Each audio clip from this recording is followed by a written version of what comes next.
ಆತ್ಮೀಯ H16 ನ್ಯೂಸ್ಗೆ ಸ್ವಾಗತ. ನಾನು ನಿಮ್ಮವ MI ಅಥವಾ ಮಲ್ಲಪ್ಪ ಜೋತಾರ. ಆತ್ಮೀಯರೇ, ಅಧಿವೇಶನ ನಡೆಸಬೇಕೀಗ ಅನ್ನುವಂಥ ಕೂಗು ಜೋರಾಗ್ತಾ ಇದೆ. ಯಾಕೆಂದರೆ ಸರ್ಕಾರ ಏಕಪಕ್ಷೀಯವಾಗಿ ನಿರ್ಧಾರ ತೆಗೆದುಕೊಳ್ಳೋಕ್ಕಿಂತಲೂ ಈಗ ಬೆಂಬಲ ಸೂಚಿಸಿದ್ದಾರೆ, ನೀವು ತಗೊಳ್ರಿ ಅಂತೇಳಿ. ಆದರೂ ಅದರ ಬಗ್ಗೆ ಇನ್ನೂ ಸಾಧಕ ಬಾಧಕಗಳ ಬಗ್ಗೆ ಇನ್ನಷ್ಟು ಚರ್ಚೆ ಆಗಲಿ ಅನ್ನುವಂಥ ಮಾತು ವಿರೋಧ ಪಕ್ಷಗಳದ್ದು. ಏನು ತಪ್ಪಲ್ಲ ಅದರಲ್ಲ. ಯಾಕಂದ್ರೆ ಅಧಿವೇಶನ ಕರೆದು ಏನು ಮಾಡಬೇಕಾಗಿದೆ, ಏನು ಮಾಡಿಲ್ಲ ಅನ್ನುವಂಥದ್ದು. ಯಾಕಂದರೆ ಇದು ಏಕ ವ್ಯಕ್ತಿಯ ನಿರ್ಧಾರನೂ ಅಲ್ಲ, ಕೇವಲ ಸೈನಿಕರು ಬಿಡೋದು ಪರಿಪೂರ್ಣವೂ ಅಲ್ಲ ಅನ್ನುವಂಥ ಮಾತು ವಿರೋಧ ಪಕ್ಷಗಳದ್ದು. ಯಾಕೆ ಸೈನಿಕರು ಬುದ್ಧಿವಂತರಿದ್ದಾರೆ, ಜ್ಞಾನಿಗಳಿದ್ದಾರೆ, ಆ ಫೀಲ್ಡ್ದಲ್ಲಿ ಸಾಕಷ್ಟು ಅದ. ಆದರೂ ಅಧಿವೇಶನ ನಡೆದ ಇದರ ಭಯೋತ್ಪಾದನೆ ಬಗ್ಗೆ ಚರ್ಚೆ ಆಗಿ ನಾವು ಒಗ್ಗಟ್ಟಾಗಿದ್ದೀವಿ ಅಂತ ಜಗತ್ತಿಗೆ ತೋರಿಸ್ಬೇಕಾಗಿದೆ, ಭಾಳ ಇಂಪಾರ್ಟೆಂಟ್ ಅದ ಅನ್ನುವಂಥ ಮಾತನ್ನು. ಜೊತೆಗೆ ನಾವೆಲ್ಲರೂ ಒಂದಿದ್ದೀವಪ್ಪ ಅನ್ನೋ ಮೆಸೇಜನ್ನು ನಾವು ವಿಶ್ವಕ್ಕೆ ಕೊಡಬೇಕಾಗಿದೆ ಅನ್ನುವಂಥ ನೆಲೆಯಲ್ಲೇ ವಿರೋಧ ಪಕ್ಷಗಳು ಅಂದರೆ ಈ ಒಂದು ಇಂಡಿಯಾ ಗಠಬಂಧನ್, ಅದರಲ್ಲೂ ಮುಖ್ಯವಾಗಿ ಕಾಂಗ್ರೆಸ್, ಅದರಲ್ಲೂ ಮುಖ್ಯವಾಗಿ ಖರ್ಗೆ ಮತ್ತು ರಾಹುಲ್ ಗಾಂಧಿಯವರು ಪತ್ರ ಬರೆದಿದ್ದಾರೆ ನಮ್ಮ ಈ ಸರ್ಕಾರಕ್ಕೆ, ಅದರಲ್ಲೂ ಮುಖ್ಯವಾಗಿ BJP ಸರ್ಕಾರಕ್ಕೆ, ಮೋದಿ ಅವರಿಗೆ. ಏನಪ್ಪ ಅಂದರೆ ಪಹಲ್ಗಾಮ್ನಲ್ಲೇ ನಡೆದ ಭಯೋತ್ಪಾದಕ ದಾಳಿ ಎದುರಿಸಲು ನಮ್ಮ ಸಾಮೂಹಿಕ ಸಂಕಲ್ಪ ಮತ್ತು ಇಚ್ಛಾಶಕ್ತಿಗೆ ವಿಶೇಷ ಅಧಿವೇಶನವು ಪ್ರಬಲ ಪ್ರದರ್ಶನವಾಗಲಿದೆ. ಇದನ್ನು ನೀವು ಕರೆದ್ರಪ್ಪ ಅಂದರೆ ಈ ಅಧಿವೇಶನದಲ್ಲೇ ನಮ್ಮ ಇಚ್ಛಾಶಕ್ತಿ, ನಾವು ಏನು ಮಾಡ್ಬೇಕಂತ ಮಾಡಿದ್ದೀವಿ, ಪಾಕಿಸ್ತಾನ ವಿರೋಧ ಭಾವನೆ ಆಯಿತು, ಎಲ್ಲನೂ ಆಯಿತು, ಜಗತ್ತಿಗೆ ಗೊತ್ತಾಗುವಂಗದ. ಅದಕ್ಕೆ ನೀವು ಕರೀರಿ ಅಧಿವೇಶನ ಅನ್ನುವಂಥ ಮಾತು. ಅಧಿವೇಶನಕ್ಕೆ ಅದಕ್ಕೆ ತಕ್ಕಂತೆ ಸರ್ಕಾರ ಕರೆಯಲಿದೆ ಎಂಬ ವಿಶ್ವಾಸದಲ್ಲಿದ್ದೇವೆ. ನೀವು ಕರಿತೀರಿ ಅನ್ನೋ ವಿಶ್ವಾಸ ನಾವಿದ್ದೀವಿ ಅಂತೇಳಿ ನಮ್ಮ ಖರ್ಗೆ ಅವರು ಪತ್ರದಲ್ಲಿ ಬರೆದಿದ್ದಾರೆ. ಉಗ್ರರ ದಾಳಿಯು ಪ್ರತಿ ಭಾರತೀಯರನ್ನು ಕೆರಳಿಸಿದೆ, ಪ್ರತಿಯೊಬ್ಬಗೂ ಕೆರಳಿಸಿದೆ, ಸಿಟ್ಟು ಬಂದದ ಇದರ ಸಲುವಾಗಿ ಕೆರಳಿಸಿದೆ. ಈ ಸಮಯದಲ್ಲಿ ಭಯೋತ್ಪಾದನೆಯ ವಿರುದ್ಧ ಒಗ್ಗಟ್ಟಾಗಿ ನಿಲ್ಲುತ್ತೇವೆ ಎಂದು ಭಾರತೀಯರೆಲ್ಲ ತೋರಿಸಬೇಕು. ಈ ಅಧಿವೇಶನದಲ್ಲಿ ಜನರ ಪ್ರತಿನಿಧಿಗಳು ತಮ್ಮ ಏಕತೆ ಮತ್ತು ದೃಢ ನಿಶ್ಚಯ ಪ್ರದರ್ಶಿಸಬಹುದು ಅಂತೇಳಿ ಇನ್ನೊಂದು ಪತ್ರದಲ್ಲಿ ರಾಹುಲ್ ಅವರು ಬರ್ತಾರೆ. ಅದು ರಾಹುಲ್ ಮತ್ತು ಖರ್ಗೆ ಅವರು ಬೇರೆ ಬೇರೆ ಪತ್ರ ಬರೆದಿದ್ದಾರೆ. ಈ ಸಂದರ್ಭ ನಮ್ಗೆ ಭಾಳ ಅನುಕೂಲ ಆಗ್ತದೆ, ಜಗತ್ತಿಗೆ ತೋರಿಸಿದಂಗೆ ಆಗ್ತದೆ, ಮತ್ತು ಪ್ರತಿಯೊಬ್ಬ MP ಹೌದು ಇದ್ರ ಪರ ಇದ್ದಾರೆ ಅಂತ ತೋರಿಸ್ಕೊಂಡಂಗೆ ಆಗ್ತದೆ. ನೀವು ಕರೀರಿ, ಯಾಕೆಂದರೆ ನಿಮ್ಮ ಮೇಲೆ ನಮಗೆ ಭರೋಸೆ ಅದ ಅಂತ ಅನ್ನೋಂಥ ಮಾತನ್ನು ಹೇಳಿದ್ದಾರೆ.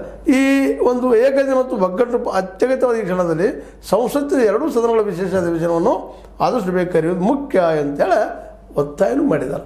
ಇದೇ ನೆಲೆಯಲ್ಲೇ ನಮ್ಮ ಜಾವರು RJDಯಿಂದ ಆಗಿರ್ಬೋದು, ಮತ್ತು ಅದೇ ಕಾಲಕ್ಕೆ ನಮ್ಮ ಸಂತೋಷ್ ಕುಮಾರ್ ಅವರಾಗಿರ್ಬೋದು, ನಮ್ಮ ಅದೇ ಕಾಲಕ್ಕೆ ಅಖಿಲೇಶ್ ಯಾದವ್ ಅವರಾಗಿರ್ಬೋದು, RJD ಜೊತೆಗೆ JDS ಆಯಿತು, ಮತ್ತು ಅದು ಎಲ್ಲರೂ ಇವತ್ತು ಮಮತಾ ಬ್ಯಾನರ್ಜಿ ಅವರ ತೃಣಮೂಲ ಕಾಂಗ್ರೆಸ್ ಆಯಿತು, ಇವರೆಲ್ಲರೂ ಇವತ್ತು ಇಲ್ಲ ನೀವು ಕರೀರಿ ಅನ್ನುವಂಥ ಮಾತಾಡ್ತಾ ಇದ್ದಾರೆ.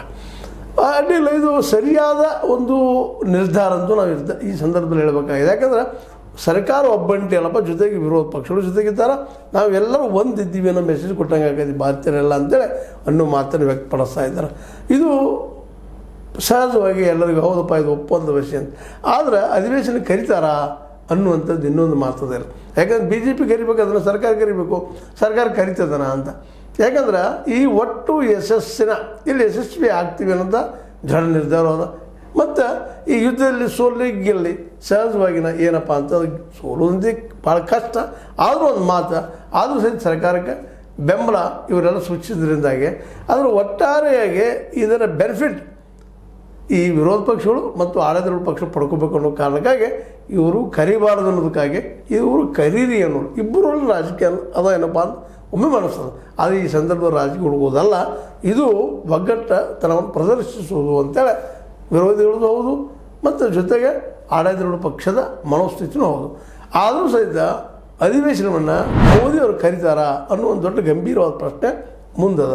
ಯಾಕಂದರೆ ಆಲ್ರೆಡಿ ಸೈನ್ಯಕ್ಕೆ ಅಧಿಕಾರ ಕೊಟ್ಟುಬಿಟ್ರು, ನೀವು ದಾಳಿ ಮಾಡ್ರಪ್ಪ, ನೀವು ಸ್ವತಂತ್ರವಾಗಿ ವರ್ಕ್ ಮಾಡ್ರಿ ಅಂತ ಒಳ್ಳೆಯ ನಿರ್ಧಾರ ಕೊಟ್ಟಿದ್ದಾರೆ. ಅದ್ರ ಮೇಲೆ ಇದು ಅಂತ ಅಂದ್ಕೊಳ್ಳೆ ಅಧಿವೇಶನ ಕರೆದಲ್ಲಿ ಏನು ಮಾತಾಡೋದು, ಏನು ನಡೆದದು ಹೇಳಬೇಕಾಗ್ತದೆ, ಜಗತ್ತಿಗೆ ಗೊತ್ತಾಗ್ತದೆ ಅಂತೇಳಿ ಈ ಒಂದು ರಕ್ಷಣಾ ವಿಷಯಕ್ಕೆ ಸೆಕ್ರೆಟರಿಗಳು ಹೊರಗೆ ಬಿಡಲಿಕ್ಕೆ ಆಗೋದಿಲ್ಲ ಅಂತ ಮೋಸ್ಟ್ ಪ್ರಾಬಬ್ಲಿ ಅಧಿವೇಶನ ಮುಂದೆ ಹಾಕಿರೋ ಈಗ ಬೇಕಾಗಿಲ್ಲ ಅದ್ರ ನಿರ್ಧಾರ ತೊಗೊಳ್ತೀವಿ, ನೀವು ಒಪ್ಪಿಗೆ ಕೊಟ್ಟಿದ್ದೀರಿ ಅನ್ನುವಂಥ ಮಾತನ್ನು ಹೇಳ್ಬೋದೇನೋ. ಅದೇನೂ ಇರಲಿ, ಅಧಿವೇಶನಕ್ಕೆ ಕರೆಯೋದ್ರಿಂದ ಏನಪ್ಪ ಅಂತಂದ್ರೆ ಎಲ್ಲ ಪಕ್ಷಗಳು ತಮ್ಮ ಅಭಿಪ್ರಾಯವನ್ನು ಹೇಳ್ಕೊಳ್ಳೋದು ಒಂದು ವೇದಿಕೆ ಆಗ್ತದೆ, ಮತ್ತು ಅಧಿವೇಶನ ದೊಡ್ಡದು, ಅದಕ್ಕಿಂತ ಮುಖ್ಯವಾಗಿ ಪಾರ್ಲಿಮೆಂಟ್ ದೊಡ್ಡದು. ಅದಕ್ಕಾಗಿ ಇಲ್ಲಿ ಸರ್ಕಾರ ಪಾರ್ಲಿಮೆಂಟ್ ಇರೋದ್ರಿಂದ ಸರ್ಕಾರದ, ಶಾಸಕಾಂಗ ಇರೋದ್ರಿಂದ ಸರ್ಕಾರದ, ಆ ಸರ್ಕಾರ ಪಾರ್ಲಿಮೆಂಟಿಗೆ ಜವಾಬ್ದಾರಿ ಇರ್ತದೆ. ಹೀಗಾಗಿ ಈ ಸಂದರ್ಭದಲ್ಲಿ ನಮ್ಮ ಮೋದಿಯವರು ಒಂದು ಅಧಿವೇಶನ ಕರೆದ ನಾನಾ ವಿಷಯಗಳ ಕುರಿತಾಗಿ, ಅದರಲ್ಲೂ ಈ ರಾಜಕೀಯ ಆರ್ಥಿಕ ನೆರಗಟ್ಟಿನಲ್ಲಿ ಕೆಲವೊಂದು ಮಾತುಗಳನ್ನು ಸ್ವೀಕಾರ ಮಾಡೋದು, ಚರ್ಚೆ ಮಾಡೋದು ಭಾಳ ಯೋಗ್ಯ ಅಂತ ಭಾಳಷ್ಟು ಜನರ ಅಭಿಪ್ರಾಯ. ಆದರೆ ಮೋದಿಯವರು ಇದಕ್ಕೆ ಅವಕಾಶ ಕೊಡ್ತಾರಾ ಅಥವಾ ಇಲ್ವಾ, ಏನೋ ಮಾಡಲಿ, ಒಟ್ಟಾರೆಯಾಗಿ ಈ ಪೂರ್ಣ ಬೆನಿಫಿಟ್ ಈ ಯುದ್ಧ ಅದು ಈಗಾಗಲೇ ಸಾಕಷ್ಟು ಜನ ಮಾತಾಡ್ತಿದ್ದಾರೆ. ಪುಲ್ಗಾಮ್ ಆಗಿರ್ಬೋದು, ಉರಿ ಆಗಿರ್ಬೋದು, ಅದು ಹಿಂದಿನ ಒಂದು ದಾಳಿಗಳಾಗಿರ್ಬೋದು, ಸರ್ಜಿಕಲ್ ಸ್ಟ್ರೈಕ್ಸ್ ಆಗಿರ್ಬೋದು, ಇವೆಲ್ಲ ಕೇವಲ ರಾಜಕೀಯವಾಗಿ ನಮ್ಮ ಮೋದಿಯವರ ಸರ್ಕಾರ ಲಾಭ ಮಾಡಿಕೊಂಡದ ಅನ್ನುವಂಥದ್ದು ವಿರೋಧ ಪಕ್ಷಗಳ ಮನುಷ್ಯನಲ್ಲಿ ಭಾವನೆ. ಅದಕ್ಕಾಗಿ ಎಲ್ಲ ಬೆನಿಫಿಟನ್ನು ಕೇವಲ ಮೋದಿಯವರು ಕೊಡಲಾರ್ದು ನಾವು ಒಂದಿಷ್ಟು ತೊಗೊಳ್ಳಪ್ಪ ಅದರಲ್ಲೇ ಮೋದಿಜಿಯವರ ಬಾಯನ್ನು ಬಂದ್ ಮಾಡೋಣ. ಇಲ್ಲ ಇವ್ರು ಪಾಕಿಸ್ತಾನ ಪರ ಇದ್ದಾರೆ, ಹಾಗಿದ್ದಾರೆ, ಇವ್ರನ್ನ ಪಾಕಿಸ್ತಾನ ಕಳಿಸ್ರಿ ಮತ್ತೇನೋ ಮಾಡಿ ಮಾತಾಡ್ತಾ ಇರ್ತಾರೆ ಬಿ ಜೆ ಪಿಗರು. ಅವ್ರಿಗೆ ಉತ್ತರ ಕೊಡೋ ಸಲುವಾಗಿ ಈ ಸಲ ನಾವು ನಿಮ್ಮ ಜೊತೆಗೆ ಇದ್ದೀವಿ ಅನ್ನೋ ಒಂದು ದೊಡ್ಡ ಅಸ್ತ್ರವನ್ನು, ಬ್ರಹ್ಮಾಸ್ತ್ರವನ್ನು ಪ್ರಯೋಗ ಮಾಡಿದ್ದಾರೆ ವಿರೋಧ ಪಕ್ಷದವರು. ಅದಕ್ಕೆ ಇವರು ಆದಷ್ಟು ದೂರ ಇಡಬೇಕು ಅನ್ನೋವಂಥ ಒಂದು ವಿಚಾರದಿಂದ ಇವರು ಪ್ರಯತ್ನ ಮಾಡ್ತಾಯಿದ್ದಾರೆ. ಇವರಿಬ್ಬರ ಮಧ್ಯದಲ್ಲೇ ಏನೋ ಆಗಲಿ ಒಂದು ಈ ಯುದ್ಧದ ದಿಶೆಯಲ್ಲಿ ಒಂದು ಒಳ್ಳೆಯ ನಿರ್ಧಾರ ಬಂದರೆ ಒಳ್ಳೆಯದಂತ. ಇದನ್ನು ರಾಜಕೀಯ ಮಾಡಬಾರ್ದು ಇಬ್ಬರು ಮಾತಾಡ್ತಾರೆ, ಎರಡೂ ವಿರೋಧಿ ಮತ್ತು ಆಡಳಿತ ಪಕ್ಷದವರು. ಅದು ಇಬ್ಬರು ಅದನ್ನು ಮಾಡ್ತಾಯಿದ್ದಾರೆ ಅನ್ನೋದು ಸೂಕ್ಷ್ಮವಾಗಿ ಗಮನಿಸಿದ್ರೆ ಅರ್ಥ ಆಗ್ತದೆ. ಬಿ ಜೆ ಪಿಗೆ ಈ ಕ್ರೆಡಿಟ್ ಸೋಲಿಗಿರಲಿ ನಮಗಿರಲಿ ಅನ್ನುವಂಥದ್ದು. ಅದೇ ಕಾಲಕ್ಕೆ ಈ ಒಂದು ವಿರೋಧ ಪಕ್ಷ ಅದರಲ್ಲೂ ಕಾಂಗ್ರೆಸ್ಸಿಗೆ ಅದ್ರಲ್ಲಿ ನಮಗೊಂದಿಷ್ಟು ಪಾಲು ಬರಲಿ, ಅವರಷ್ಟೇನಪ್ಪ ದೇಶಭಕ್ತರು ನಾವು ಅಲ್ಲೇನ ಅವ್ರು ತೋರಿಸ್ಕೊಳ್ಳೋ ಸಲುವಾಗಿ ನಾವು ದೇಶಭಕ್ತರಿದ್ದೀವಿ, ಯುದ್ಧ ಆಗಲಿ ಅಂತ ಅವರು ಹೇಳ್ತಾ ಇದ್ದಾರೆ. ಆದರೆ ಇವರ ಈ ಒಂದು ಹೇಳ್ತೀನಿ ಬೇಗುದಿಂದ್ರಿ ಮತ್ತೆ ಒಳಗಿನ ಮನಸ್ಸನ್ರಿ ಇವು ಏನು ತೋರಿಸ್ತವಪ್ಪ ಅಂತಂದ್ರೆ ಆದಷ್ಟು ಹೆಂಗೂ ಇರಲಿ ಇಬ್ಬರು ಮಾತ್ರ ಈ ಒಂದು ವಿಷಯದಲ್ಲಿ ಯುದ್ಧದ ವಿಷಯದಲ್ಲಿ ಒಂದಾಗಿದ್ದಾರೆ ಅನ್ನೋದು ಸ್ಪಷ್ಟವಾಗಿ ಕಂಡು ಬರಲಿರ್ತದ. ಯಾಕಂದರೆ ಯುದ್ಧ ಮಾಡ್ತೀವಿ ಅಂತೇಳಿ ಇಲ್ಲಿವರೆಗೆ ಬಿ ಜೆ ಪಿಗರು ಅದನ್ನು ಕಬ್ಜಾ ಮಾಡ್ಕೊಳ್ತೀವಿ ಅಂತ ಅನ್ನೋವಂಥ ಮಾತಾಡ್ತಿದ್ರು. ಈಗ ಎಲ್ಲರೂ ಕೂಡ ಮಾತಾಡೋದ್ರಿಂದಾಗಿ ಶಕ್ತಿ ಅಂತ ಹೆಚ್ಚಾಗ್ಯದ. ಆದರೆ ಬಿ ಜೆ ಪಿಯ ರಾಜಕೀಯ ಗೇನ್ ಏನಿತ್ತಲ್ಲ, ಪಡ್ಕೊಳ್ಳೋದೇನಿತ್ತಲ್ಲ ಅದು ಸ್ವಲ್ಪ ಕಡಿಮೆ ಆಗ್ಬೋದೇನೋ. ಯಾಕಂದರೆ ಈಗ ಮುಂದೆ ಬರೋದು ಈಗ ಬಿಹಾರ್ ಎಲೆಕ್ಷನ್ದಲ್ಲೇ ಈ ಯುದ್ಧದ ವಿಷಯ ದೊಡ್ಡದು ಮಾಡಿ ಕಾಂಗ್ರೆಸ್ಗಳು ಪಾಕ್ ಪರ, ಮುಂದೆ ಅಖಿಲೇಶ್ ಯಾದವ್ ಪಾಕ್ ಪರ, ಅದೇ ಕಾಲಕ್ಕೆ ಇನ್ನುಳಿದವರು ಎಲ್ಲರೂ ಪಾಕ್ ಪರ ಅಂಥೇಳಿ ಲಾಭ ಮಾಡಿಕೊಳ್ಳುವುದನ್ನು ಇಲ್ಲಿವರೆಗೆ ಮಾತ್ರ ವಿರೋಧ ಪಕ್ಷಗಳು ತಡೆದಿದ್ದಾವು ಅನ್ನುವಂಥದ್ದು ಸ್ಪಷ್ಟ ಆಗ್ತಾಯಿದೆ. ಇದನ್ನು ಮುಂದೆ ನೋಡ್ಬೇಕು ಏನಾಗ್ತದೆ. ಒಟ್ಟಾರೆಯಾಗಿ ಪ್ರಧಾನಿಯವರಿಗೆ ಪತ್ರ ಬರೆದ ಈ ಕಾಂಗ್ರೆಸ್ಸಿಗರು ಒಂದು ಒಳ್ಳೆಯ ರಾಜಕೀಯ ಸಂದೇಶವನ್ನು ಕೊಟ್ಟಿದ್ದಾರೆ ಅಂತ ಅವರು ಹೇಳ್ಕೊಳ್ತಾರೆ.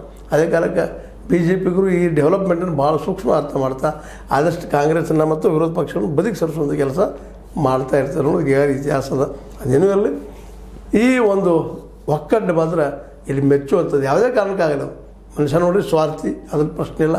ತನ್ನ ಸ್ವಾರ್ಥಕ್ಕಾಗಿ ಒಳ್ಳೆ ಕೆಲಸ ಮಾಡ್ತಿರ್ತಾನೆ, ಹಂಗೆ ಒಳ್ಳೆ ಕೆಲಸ ಮಾಡಿದ್ದಾರೆ ಅಂತ ಹೇಳ್ತಾ ಇದು ನಿಮಗೆ ಲೈಕ್ ಆಗಿರ್ಬೋದು. ಲೈಕ್ ಮಾಡಿ, ಶೇರ್ ಮಾಡಿ, ಕಮೆಂಟ್ ಮಾಡಿ. ಜೊತೆಗೆ ಈ ಸಬ್ಸ್ಕ್ರೈಬ್ ಆಗೋದು ನಿಲ್ಲಿಸಿ ಹೋಗ್ಬೇಡ್ರಿ. H16 ನ್ಯೂಸ್ ಸತ್ಯದ ಕೈಗಳಲ್ಲಿ ವಂದನೆಗಳು.